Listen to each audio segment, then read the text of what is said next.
Happy Friday, everybody, and welcome back to the Crypto Report, to this pool video, guys. Bitcoin is at all-time highs, and I'm getting a little pool time, and I figured I'd do a little video for you guys because there's so much big news going on, and this next week is going to be one of the biggest weeks for the crypto industry as a whole in history. Bitcoin is obviously celebrating this fact with new all-time highs, but altcoins are starting to blast off. And what do we have going on? Family members, friends are starting to send text messages, getting excited about crypto, but I have a stark warning. Something to be aware of, as next week, yes, one of the biggest weeks for crypto in history, does not mean that it's not going to come without volatility. There is a chance that there are some tricky whale games played. So let's break down the key stories for you in this short crypto update. Things that I've been thinking about a lot. Now, on this channel, if you are new and learning about crypto, what you get here is news stories, updates on price action, on all things crypto. Note, we are not financial advisors. Nothing we say here is financial advice, but we track these markets very closely. We love crypto on this channel, and we're going to continue to talk about it. And we've made some very beautiful predictions about this market, many of which have come true, but you always have to do your own digging. So one of the key topics that I need to cover with you guys today is the biggest thing about why next week is such a big week for crypto. We are getting bills that are potentially about to be passed in the House of Representatives. It went through the Senate. It's getting debated in the House next week, and likely very soon after that, we are going to get the first ever legislative bills passed for cryptocurrency. Some very important bills regarding stablecoins and CBDCs. This is huge. Coming a very stark difference from the really far overreaching regime really that was Gary Gensler's SEC. Now the SEC is much more friendly. The Senate is much more crypto friendly, and the House is. I've got a stark warning for you though.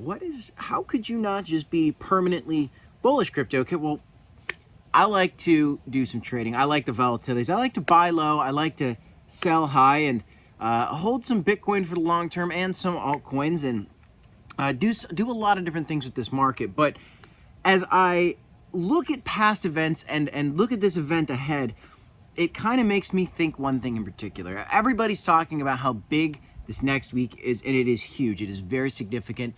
Institutions, and everybody's talking about this, is this something they're going to be talking about in the House of Representatives as well? Institutions and a variety of companies are putting Bitcoin on their balance sheets. They're doing that for a few reasons. One, there's only 21 million Bitcoin in existence. BlackRock now has 700,000 of them. MicroStrategy has almost 600,000 of them, if not already 600,000 of them. And companies are buying these things up like crazy. Eventually, the supply shock factor, we're going to run out of Bitcoin, okay? But what we also have going on is this pro-crypto legislation that is coming because of this news. And as we see everybody anticipating this big crypto week ahead, my stark warning is this. When we see very positive news stories coming up, case in point was a lot of people in the crypto space were excited about the presidential election. Well, leading up to that presidential election, there was a rally, and when the results came out that the pro-crypto president was elected, there was a further rally.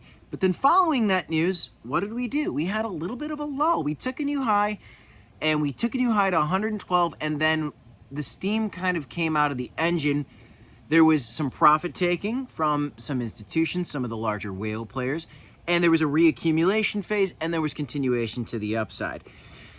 I'm still debating personally whether we're going to see some kind of extended cycle or whether we're on track for the classic 1,070-day bull run. Believe it or not, something we've tracked on this channel a lot is that from the bottom of a bear market to the top of a bull market for crypto, we actually see about 1,070 days from the bottom to the top of a bull market historically from this. Well, now we have companies putting Bitcoin on their treasuries. Does that change this timeline? The fact that BlackRock is seemingly all in on Bitcoin. The fact, again, I told you guys that family and friends are sending me messages about They're altcoins about crypto. My mother this morning sent me a video where they were talking about the Solana ETF coming later this year. Yes, my mother holds Solana. She's very savvy. She loves the crypto. That is probably going to happen, and so is XRP. XRP is getting close to highs. There's a lot of excitement going on right now. So even if next week is, maybe we could hit 120, 130, 140, we could keep going, guys. There is a chance that as August and September come around, which are historically, not necessarily going to be, but historically they have been mostly bearish months for crypto. You might get a little bit of a lull after this big crypto week and this excitement before we get continuation to the upside. All that being said, I wouldn't be surprised if Bitcoin just started melting faces, period. Which is why on this channel, we've been talking about crypto since the lowest lows of the last bear market and been talking about how this moment was coming. Massive institutions getting into crypto. Crypto getting political. We predicted that very thoroughly on this channel, whether for good or for better or for worse. And clearly, if legislation's coming through, there is some good coming out of it. Be aware of next week as well with this stark warning of some of the drama that's going to play out and some of the debate over these crypto bills, whether they should go through. You'll certainly be hearing about the president's meme coin that continuously gets brought up. You'll be hearing about the president's crypto businesses. That's a very popular topic that's drawing controversy as well. But the big picture is this. Companies, institutions are interested in crypto, and that's why it will go through, likely. In my opinion, I'm not a financial advisor. I can't predict the future. This is not financial advice. But many experts believe, and this guy on YouTube sitting in a pool right now, just celebrating these Bitcoin highs, also believes that there is an unstoppable movement that is crypto because these institutions are just piling into this asset class. And it's very exciting. On top of that, a very bullish thing going on for this crypto industry right now is the Fed. Fed Chair Jerome Powell is losing his popularity, increasingly so it seems, and not just with the public or with the president. We know the president certainly hasn't liked it, but most importantly, with the Board of Governors. His team is starting to question the route that they've been taking and what they're going to do next. There is almost, in their minds, it seems to be that there is almost a certainty that they want to cut rates in 2025. It's something they've been talking about for a while. But now, some believe we need to cut them in July. The odds, according to the Fed probability rate right now, is that there's a 90-something% chance we're not going to get a cut in July. But half the people in the Board of Governors right now at the Fed actually think it should happen. At least a few of them certainly are thinking about cuts in July, which tells us that rate cuts are coming. Another bullish catalyst. So if we do get a dip after this big crypto week, which we might just skyrocket and continue going up until we hit that 1,070-day end of the bull market, or maybe we go into a super cycle. If we do get a dip, the ETF catalysts coming up and this other info that is coming out about crypto right now is extremely bullish, extremely exciting. There are so many catalysts coming, but the Fed pivot. The Fed increasing rate cuts, more rate cuts, historically has triggered a risk on asset rally. This is a big week ahead for crypto. Volatility is certainly to follow. Nothing goes straight up, guys, but this could be the moment where the turbo boosters are getting turned on for not just Bitcoin, but for altcoins as well. Ethereum is breaking out.